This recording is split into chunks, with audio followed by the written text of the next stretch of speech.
What's going on, Jerome's? Happy Monday, and it's a we're 1 week removed from the announcement of Justin friggin' Jefferson getting his extension, long-term deal done, 4 years, $140 million, $110 million guaranteed, and it is glorious. That's right, the highest paid non-quarterback in NFL history in terms of average as well as total guarantee. But of course, contracts keep going up and up and up, and even though JJ got his, I mean, chances are his contract is going to be lapsed here relatively soon. And that's the thing, too. So, reportedly, the Vikings were looking for a 5-year extension. JJ wanted a 4-year, and that was one of the sticking points because the longer the deal, the better it is for the team, because generally guaranteed money will have dried up, as well as you would have that player under contract for a below-market rate. That's why I always advocate players should sign 2-3-year extensions at most. Like when Danielle Hunter signed his 60-year, $72 million deal, just like, this is going to get bad relatively soon. And it did. I mean, every single year, the last 3 years of that deal was a battle. It really was. But in terms of wide receiver contracts, JJ's top dog right now. But you do have guys like Jamar Chase and CeeDee Lamb looking to get paid soon, potentially as soon as this offseason. But either way, that's when it. Vikings happy, JJ happy. Long story longer, Bill Barnwell. He pointed out why the deal is not unprecedented. Even though, yes, highest non-quarterback in terms of average and guarantee, but it's not unprecedented, and we'll get into why. Because I know a lot of people are pissed and moaning, like, why would you pay that much for a receiver, blah, blah, blah, blah, blah, blah, blah. But that's the thing. With the salaries keep going up and up and up, with league revenue going up and up and up, that's just the way it is. I mean, Jefferson is the highest paid because he was the next. And also because he's the best freaking receiver in the league. No big deal. But a couple excerpts here. The news, both rookie quarterback J.J. McCarthy and Vikings fans have been waiting to hear all offseason. Finally came across the wire last week. Justin Jefferson isn't going anywhere after an offseason full of speculation, blah, blah, blah, blah, blah, blah, blah, blah. 4-year, $140 million extension, blah, blah, blah. There's been a lot of conversation about the deal since it was announced. Yes, $35 million per year is a lot of money, but there also has been chatter about what it means for the league as a whole. How does this affect LeBron's legacy?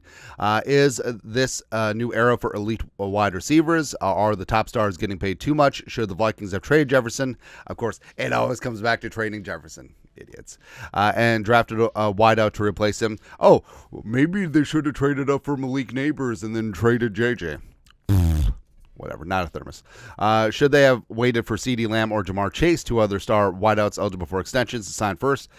Well, then it would just cost more. Because, trust me, I like CD and Jamar Chase. JJ is 1.5 times the player that both those guys are. Will wide receivers be the next running backs with teams deciding to move on from spending at the position? Well, it's possible. I think that's the reason why you see record number of receivers being drafted in terms of quality and in terms of quantity as well. Why is Jefferson's deal so large?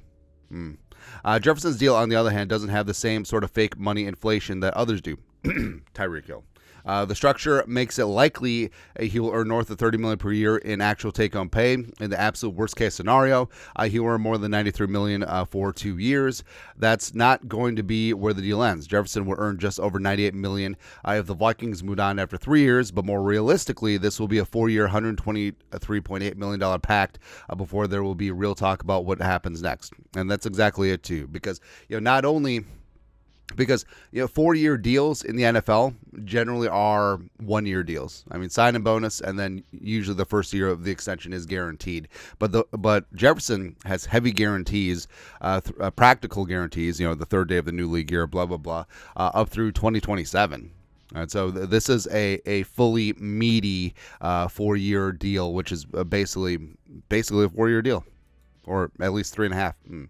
That's not just a deal that the wide receiver market, its contract sets a new high for all non-quarterbacks around the NFL, as Jason Fitzgerald over the cap noted in his breakdown of the deal.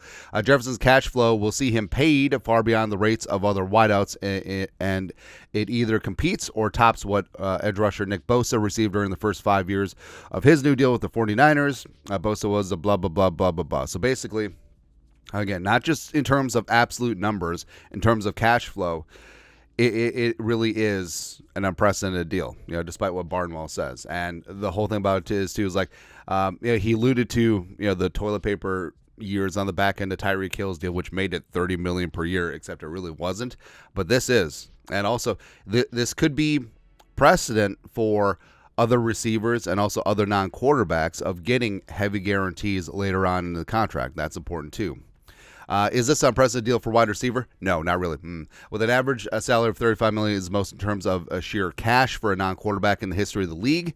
Jefferson's deal is in line with those of great wideouts from the past. Again, you have to take everything in context to when it was signed. So when some of these other deals were signed, the cap is lower. When Jefferson's deal was signed, the cap is high. When future deals are signed, the cap will be even higher. Again, considering salaries in the context of how the cap has risen, I just said that. Tells us a lot more about the market than simply looking at the cash being paid out. Jefferson's $35 million average salary comes in a year which the salary cap is $25.4 million. Divide one by the other, and you'll find beep, bop, bop, bop, boop. Jefferson's salary is 13.7% of the cap. That's actually behind Tyreek Hill when he signed his deal, 14.8.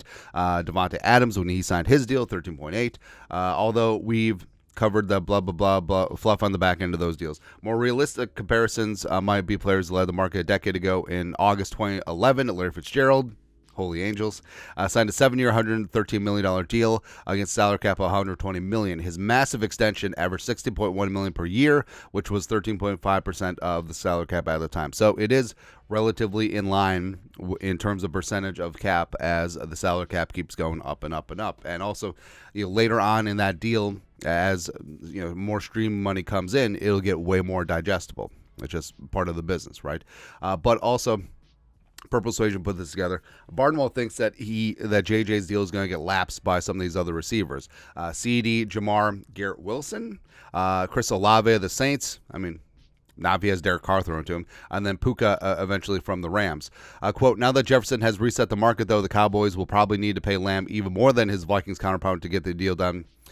There's no universe where CD Lamb deserves more money than Justin Jefferson. I'm sorry. Like, again, CD is solid, and yes, CD is the next guy to get paid, but there is no universe where CD Lamb deserves more than $35 million a year or $110 million guaranteed. And again, there's a whole bunch of other contracts of other very good receivers that got signed this offseason.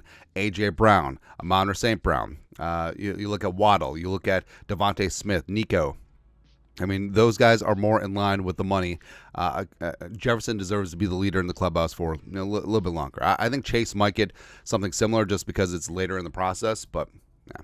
Blah, blah, blah. The same will be true for Chase, and down the line, Garrett Wilson, Chris Olave, and Nakua. Having Jefferson signed for $35 million per year becomes a better deal when Lamb gets 36, Chase gets 37, and Wilson picks up $40 million per season.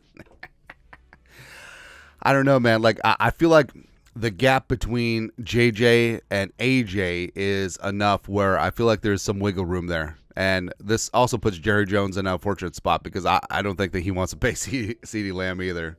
But now the specter of paying CD more than JJ, I don't think it's going to happen necessarily. But either way, like I said, the Jefferson contract, yeah, it's big-time numbers for a big-time player, but this is the way that the market's gone. But also you sprinkle in the fact that he is in a tier by himself, does make sense. And I think that potentially, I mean, it could be a new benchmark for guys who are at the premium part of their position in terms of average per season, as well as the guarantee, as well as the flow of the guarantees. Getting it heavily into years 2, 3, 4 of that deal. So, I mean, yes, I mean, JJ leading the way for receivers, but you're in every single penny of it. So I'm glad that he's going to be in purple a long time. But your thoughts are thoughts. Bill Barnwell breaks down the Justin friggin' Jefferson unprecedented deal. Let us know your thoughts on our thoughts and his thoughts in the comment section below. Subscribe for daily Vikings takes. Want to support the work? Put a little something in the Venmo. But till next time, Skol, production value.